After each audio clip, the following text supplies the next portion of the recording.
오늘 본문 말씀은 사도 바울이 자기 믿음의 아들 디모데에게 어떻게 하나님 앞에서 우리의 믿음의 길을 걸어갈 것인가 하는 것들을 특별히 목회자로서 안내해주며 쓰는 개인적인 편지 속에서 이제 마지막 부분에 해당하는 부분입니다.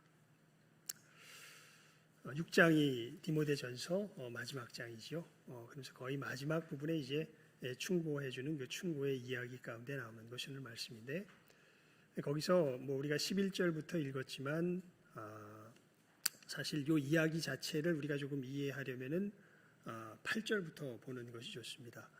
우리가 먹을 것과 입을 것이 있은즉 족한 줄로 알 것이니라. 부하려 하는 자들은 시험과 올무와 여러 가지 어리석고 해로운 정욕에 떨어지나니 곧 사람으로 침륜과 멸망에 빠지게 하는 것이라.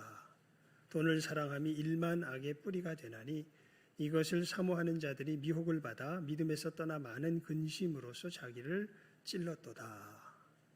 오직 너 하나님의 사람아 이것들을 피하고 의와 경건과 믿음과 사랑과 인내와 온유를 좇으며 믿음의 선한 싸움을 싸우라. 영생을 취하라. 그러니까 사도 바울이 디모데에게 먼저 두 가지의 이 삶의 모습을 대조하여서 보여주고 있지요. 부하려고 하는 사람들, 돈을 사랑하게 된 사람들, 이 삶의 길 속에서 우리는 어쩔 수 없이 어두움에 끌려 들어갈 수밖에 없는 것을 이야기하면서 너 하나님의 사람아 이것들을 피해라.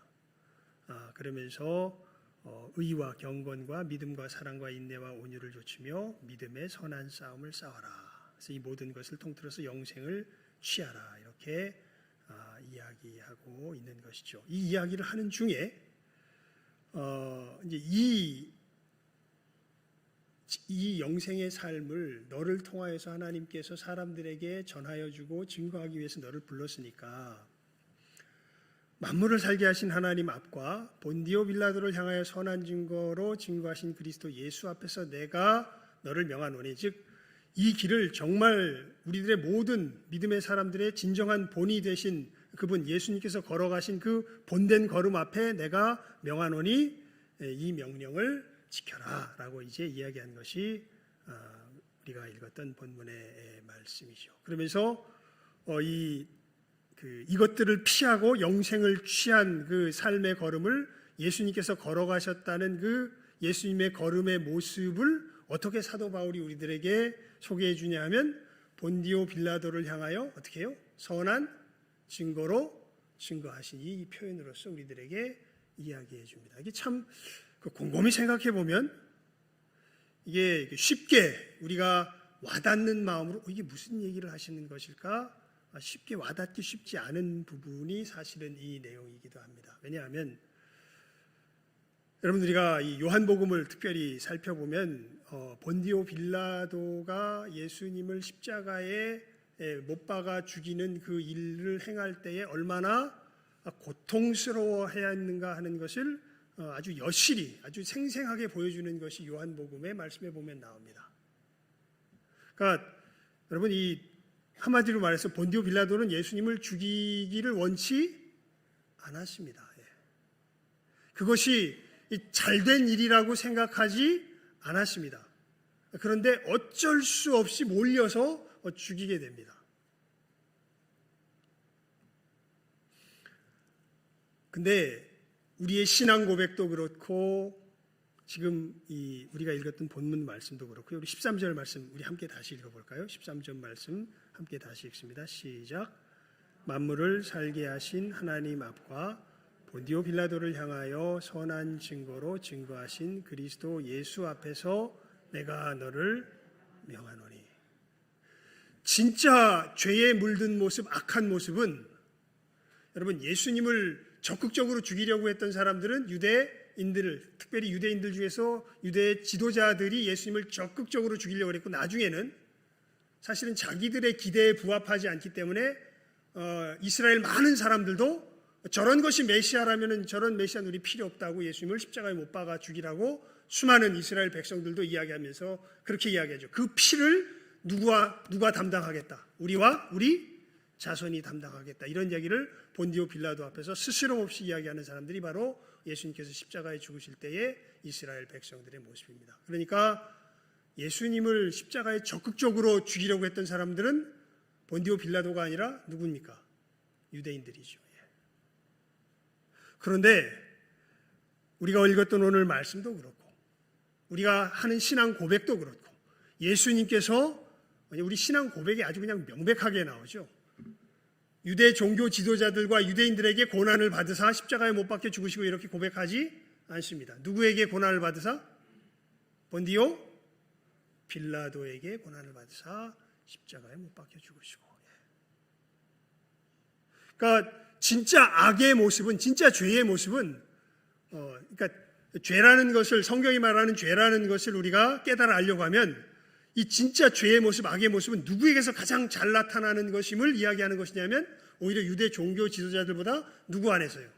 이 본디오 빌라도 안에서 사실은 더 분명하게 나타나고 있는 것임을 우리의 신앙 고백도 이야기하고 사실 오늘 우리가 읽었던 본문 말씀도 이야기하는 것을 볼 수가 있죠. 도대체 죄가 뭘까?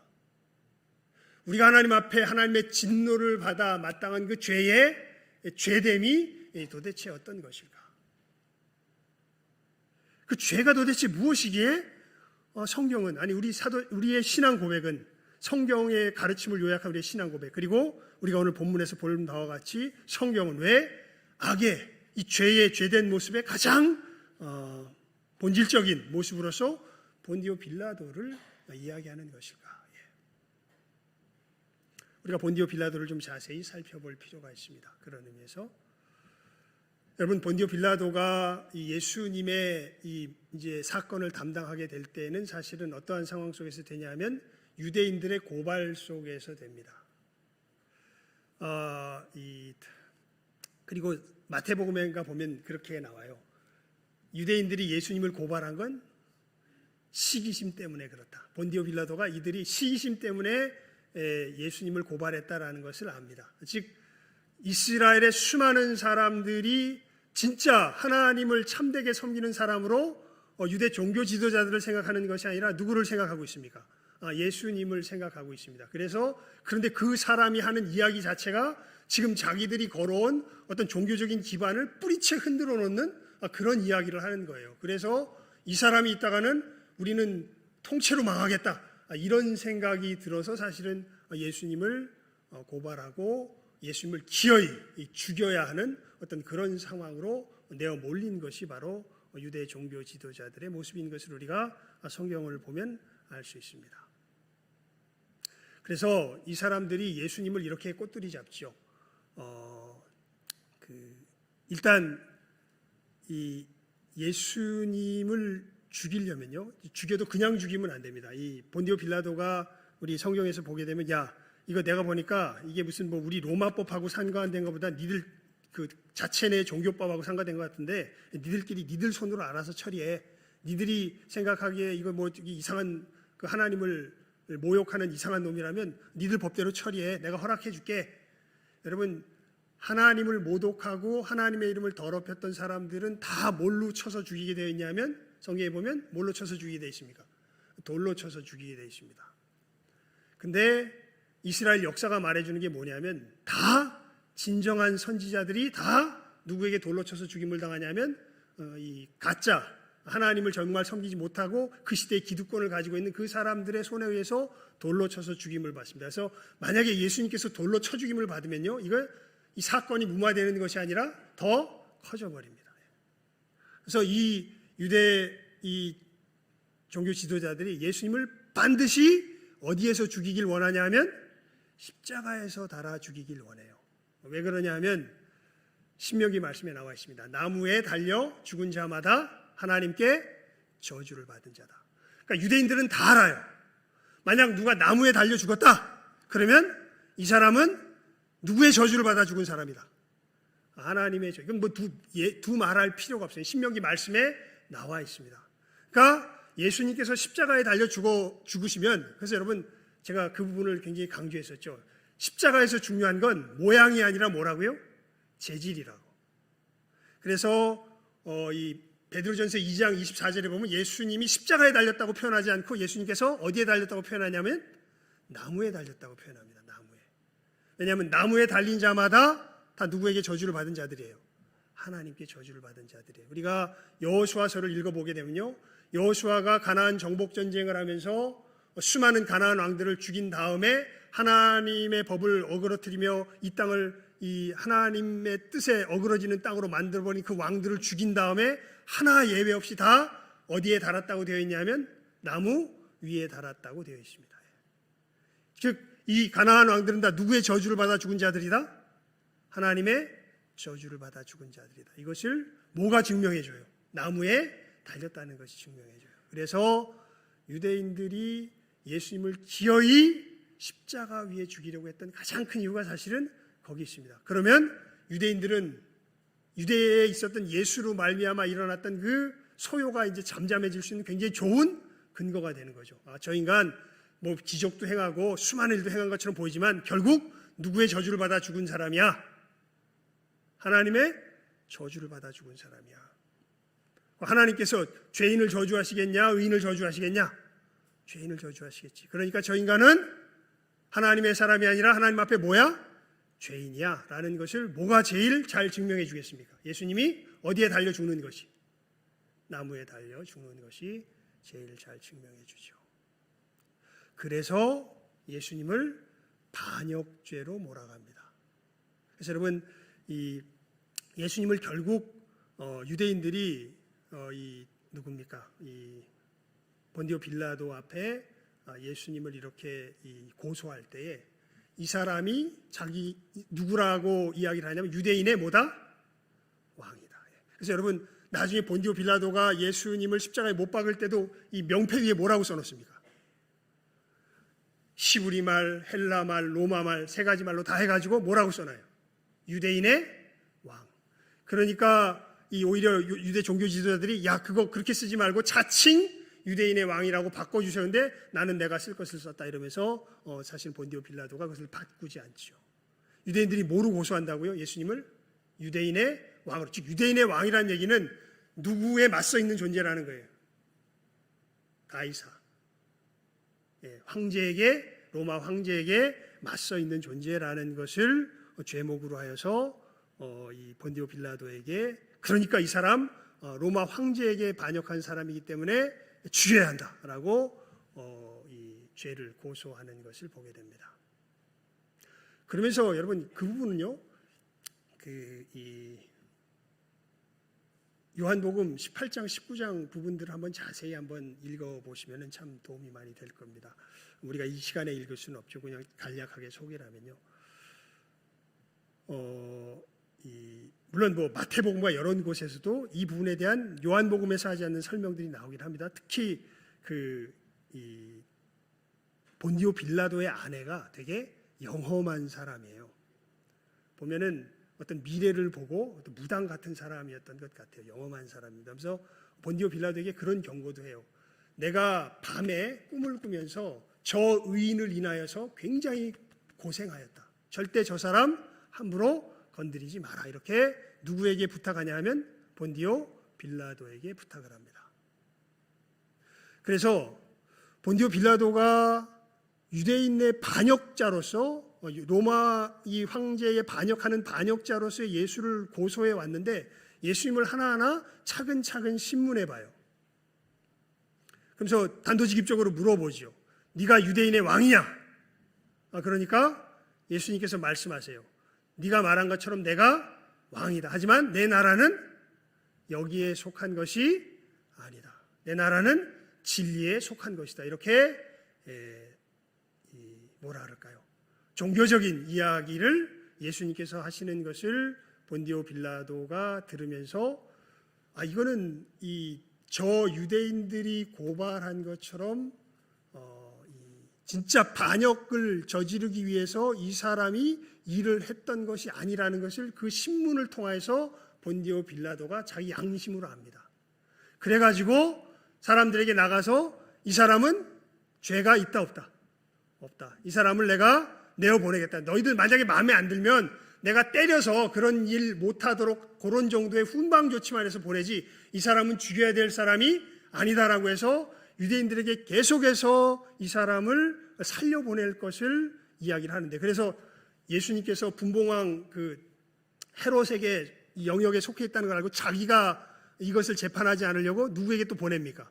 헤롯에게 또 보냅니다. 자기가 이거 다루기 싫어가지고. 그때 헤롯이 또 정치적으로 또 꾀가 많아가지고 여기서 내가 이거 처리했다간 또 큰일 날 것 같으니까 다시 이 본디오 빌라도에게 보내가지고 본디오 빌라도가 어쩔 수 없이 이 문제를 처리하도록 사실은 본디오 빌라도가 몰려 있는 것을 보게 되죠. 그리고 유대인들이 결정적으로 본디오 빌라도에게 그런 얘기를 합니다.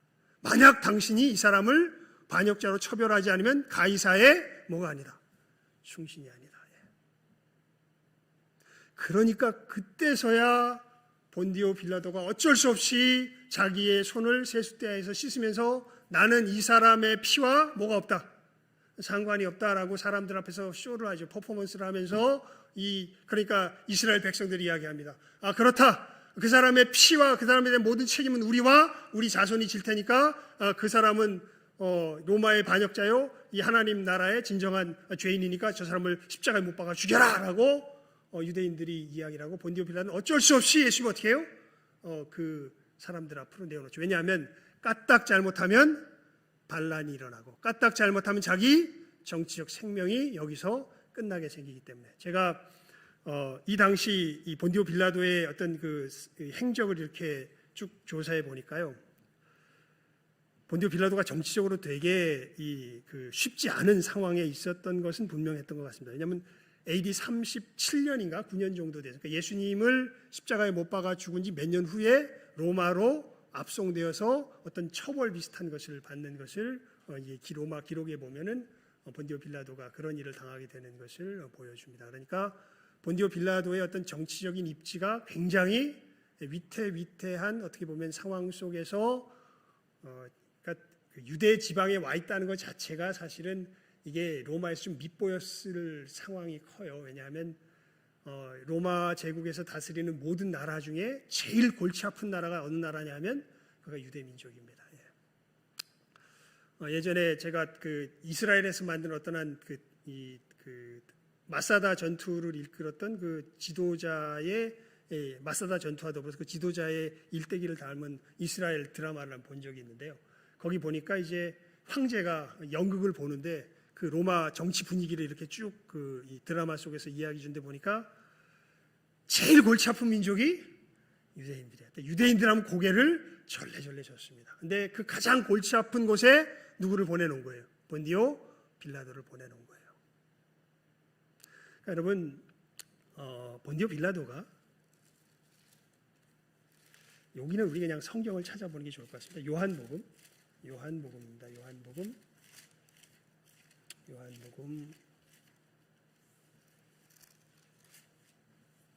19장.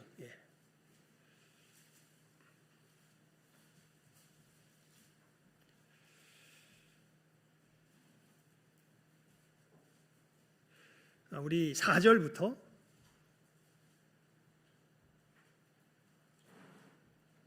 13절까지 우리 교독해 봅시다. 이 부분은 가장 이 하이라이트에 해당하는 부분이기 때문에요.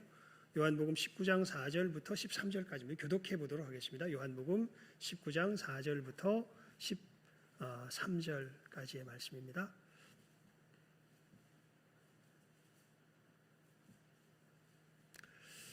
빌라도가 다시 밖에 나가 말하되 보라, 이 사람을 데리고 너희에게 나오니 이는 내가 그에게서 아무 죄도 찾지 못한 것을 너희로 알게 하려 함이로라 하더라.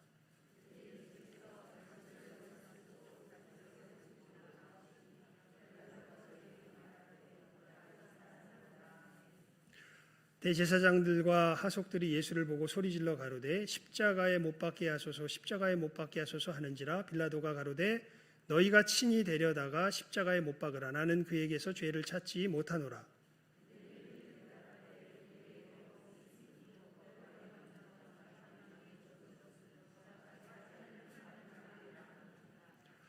빌라도가 이 말을 듣고 더욱 두려워하여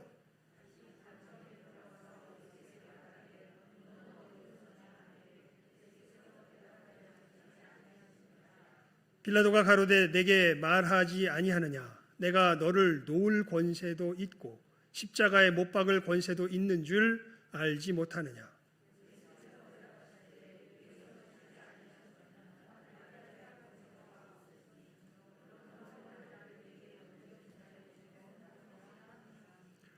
이러함으로 빌라도가 예수를 놓으려고 힘썼으나 유대인들이 소리질러 가로되 이 사람을 놓으면 가이사의 충신이 아니니이다. 무릇 자기를 왕이라 하는 자는 가이사를 반역하는 것이니이다. 빌라도가 이 말을 듣고 예수를 끌고 나와서 박석이란 곳에서 재판석에 앉았더라. 아멘.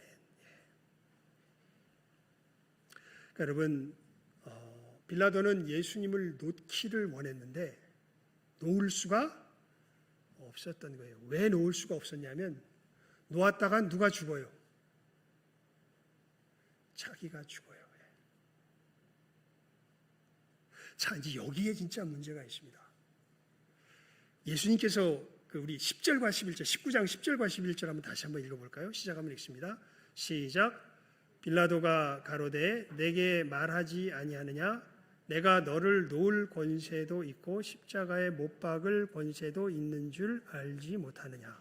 예수께서 대답하시되 위에서 주지 아니하셨다면 나를 해할 권세가 없었으리니 그러므로 나를 네게 넘겨준 자의 죄는 더 크니라 하시니. 여러분, 지금 본디오 빌라도의 눈에는 자기의 생명의 생사 여탈권을 쥔 분은 로마 황제입니다.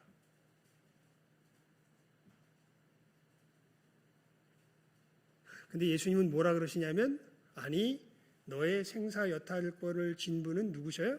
로마 황제가 아니라 하나님이셔. 그러니까 자기 양심으로도 본디오 빌라도는 우리가 이제 이 말씀을 제가 설명했던 것도 그렇고 여기 마지막 부분을 읽었던 것도 그런 것입니다.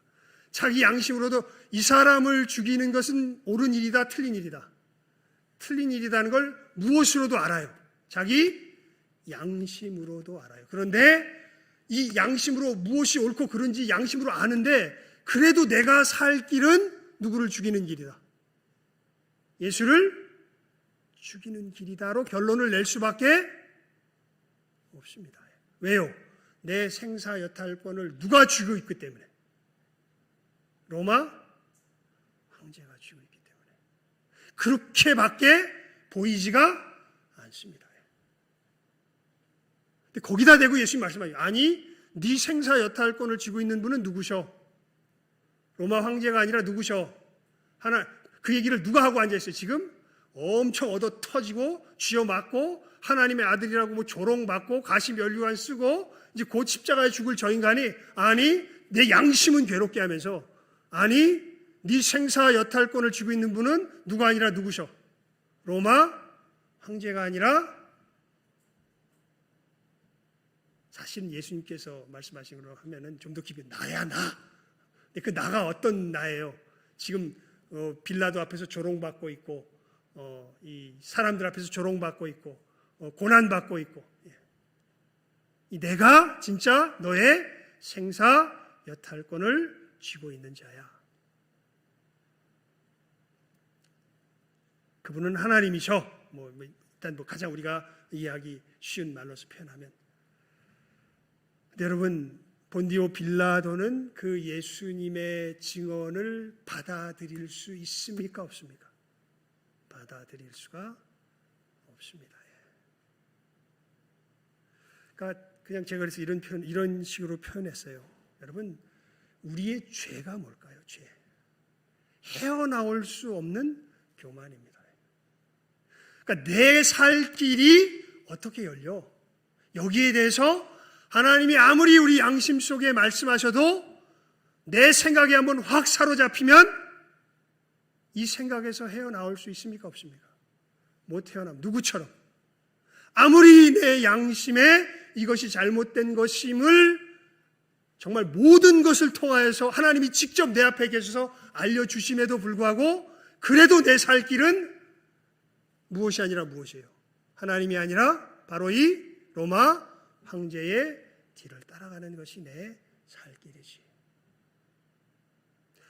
아까 우리 본문으로 돌아와 볼까요? 디모데전서 6장입니다. 디모데전서 6장.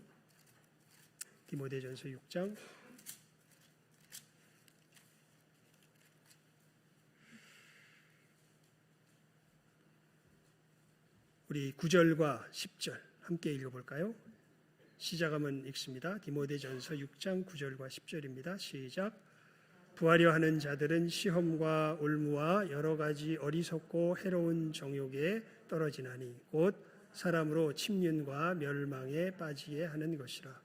돈을 사랑함이 일만 악의 뿌리가 되나니 이것을 사모하는 자들이 미혹을 받아 믿음에서 떠나 많은 근심으로써 자기를 찔렀도다. 예수님께서 부자 청년에게 이런 말씀하시죠. 삼가 모든 탐심을 물리쳐라. 사람의 생명이 그 소유에 넉넉한 데 있지 아니하다. 네, 여러분 생각해 보세요. 어떻게 해야 살만 납니까? 어떻게 해야 살만 납니까? 소유가 넉넉해야 살만 나지요. 소유가 넉넉하지 않으면 살만 나요, 안 나요? 근데 이것이 우리의 모든 악에 뭐가 된다고 이야기하세요? 이렇게 생각하게 되는 순간 일만 악의 뿌리가 된다. 삼가 이것을 뭐해라? 피해라. 의와 경건과 믿음과 사랑과 인내와 온유, 그러니까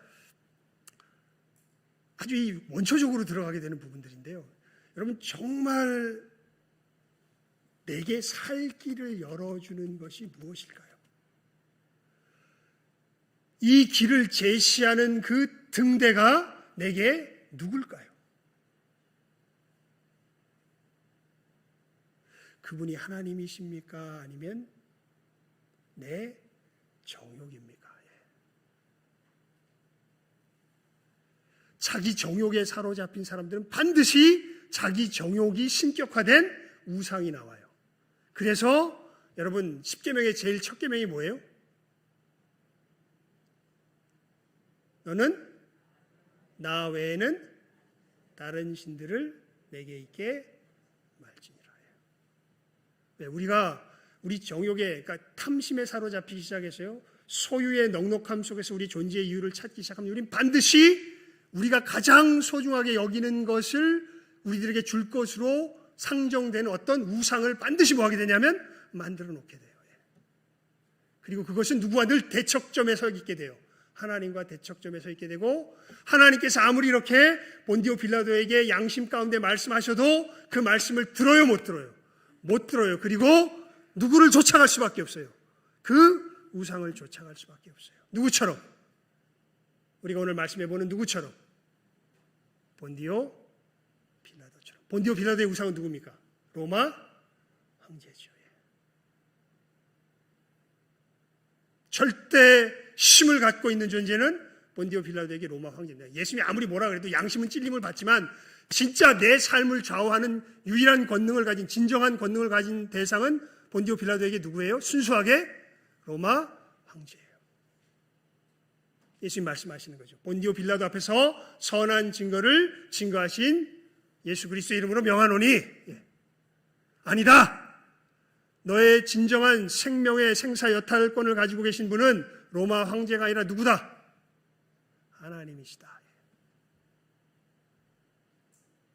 그러니까 여러분, 죄의 본질이 여기 있습니다.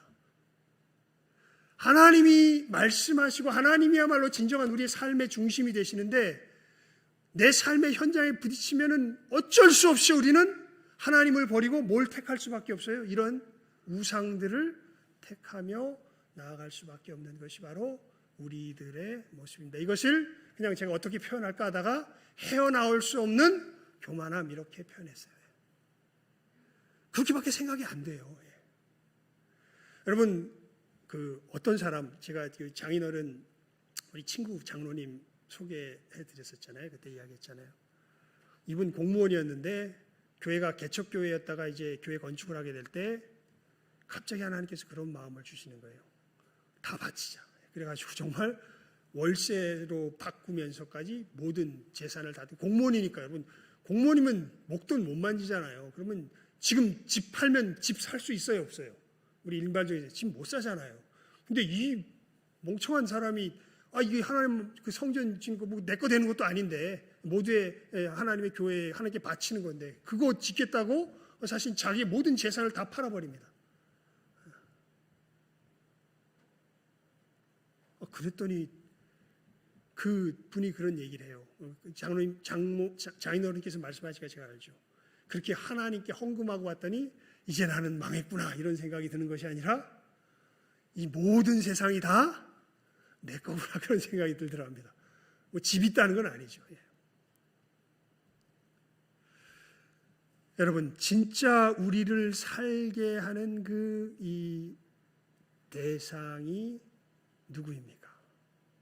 여러분 우리가 이 구원받아야 되는 이유가 사실 여기에 있습니다. 우리는 우리도 모르게 늘 어떤 우상들을 상정시켜 놓고 이것이 내 삶을 살게 한다고 거기다 대고 예배하고 거기다 대고 우리의 모든 삶을 드려요. 우리 한 군데 더 볼까요? 데살로니가전서, 디모데전서 데살로니가전서 1장 9절 말씀 한번 볼까요? 데살로니가전서 1장 9절입니다. 이들이 예수를 믿게 됐다라는 것이 어떤 것을 의미하는지 이렇게 사도 바울은 데살로니가 성도들에게 설명하고 있지요. 데살로니가전서 1장 9절입니다. 시작하면 읽습니다. 시작. 저희가 우리에 대하여 스스로 고하기를 우리가 어떻게 너희 가운데 들어간 것과 너희가 어떻게 우상을 버리고 하나님께로 돌아와서 사시고 참되신 하나님을 섬기며.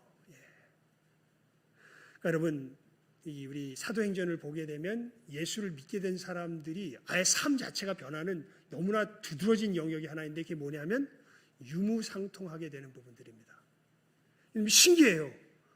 예수를 믿고 난 다음에 사도행전을 보게 되면 이 사람들이 어떤 마음이 생기냐면 네 거 내 거를 구분을 못하는 건 아닌데 그것이 이제는 다 필요한 사람들에게 나누어 주는 것으로 다 바뀌어버립니다. 내게 소유권이 없진 않아요. 하지만 이 소유권은 내가 움켜쥐기 위해서 있는 것이 아니라 모자라고 필요한 사람들에게 내가 베풀기 위해서 필요한 소유권으로서 바뀌게 됩니다. 그래서 예수님 밖에 있는 사람들이 그 모습을 보고 어떻게 됩니까? 놀래죠. 아니 저 사람들 왜 저렇게 살아? 제가 루시니 얘기 소개했던 거 기억나세요? 사도신경 하면서 2세기인가요? 그 풍자가가 있었다 그랬잖아요. 기독교인들 보게 되면서 저 인간들은 지들을 해롭게 하는 사람 용서하고 그리고 지 것 내 것 없이 남의 것 없이 그렇게 살아가는 바보 같은 현혹된 인간들이야. 이런 식으로 그 당시에 그리스도인들을 조롱하는 식의 글을 써놓은 걸 보면 그 당시에도 그리스도인들이 어떻게 살았는가 그 모습을 통해서 우리가 알 수가 있죠. 왜 그렇습니까, 여러분? 진짜 내 삶을 주장하고 내 삶이 무엇인지를 정하시는 분이 소유가 아니라 누가 됐다는 것이 진정한 하나님이 됐다는 것이 무엇을 통해서 드러나요? 그들의 이러한 삶의 모습을 통하여 드러나죠. 그래서 사도 바울이 그렇게 이야기하잖아요. 예수님께서 십자가에서 죽으시고 부활하시면서 이루신 역사는 다른 것이 아니라 우리로 죄에 대하여 어떻게 되고요? 죽고 누구에 대하여 살게 하시는 하나님께 대하여 살게 하시는 역사였다. 히브리서 기자도 이야기하죠. 이 우리 양심으로 이 썩을 행실에서 벗어나서 살아계신 하나님을 섬기게 한 것이 바로 누구의 역사다? 예수 그리스도의 역사다.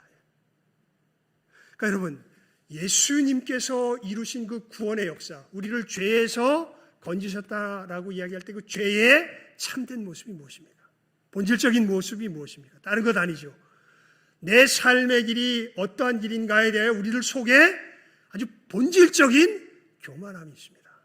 어떤 영역에 들어가면요 누구 얘기도 안 들어요. 누구 얘기가 맞아요? 내 얘기가 맞아요. 하나님이 말씀하셔도 안 듣습니다. 누구처럼? 오늘 말씀에 나온 본디오 빌라도처럼 지 양심에 분명히 찔려서 알게 되는데도 사실 앞에 있는 분이 누구세요? 하나님의 말씀 아니세요. 말씀이 육신되어 지금 내 눈앞에 계신 거 아니세요. 그래서 증거해주고 계시는 거 아니에요. 그거 아니라고. 그런데도 양심의 찔림을 받으면서도 그 하나님을 섬길 수 있어요, 없어요? 없어요. 이게 뭐예요? 죄예요. 진짜 죄는 이게 죄예요. 내 헤어나올 수 없는 교만함. 예수님께서 어떤 역사를 이루십니까? 우리를 이 죄에서 건지시는 역사를 하시죠. 그러니까 정말 우리는 주님의 은혜가 없이, 주님의 이 건지심이 없이 이 교만함에서 헤어나올 수가 없습니다. 그래서 우리가 누구의 이름을 불러요? 예수의 이름을 부르죠. 우리 성경 한 군데만 보고 말씀을 맺겠습니다. 갈라디아서 6장 14절 말씀 우리 함께 보고 말씀을 맺도록 합시다. 갈라디아서 6장 14절입니다. 갈라디아서 6장 14절 말씀 우리 함께 합독하도록 하겠습니다. 시작하면 읽을까요? 갈라디아서 6장 14절 말씀입니다. 시작하면 함께 읽읍시다. 갈라디아서 6장 14절 말씀입니다. 시작.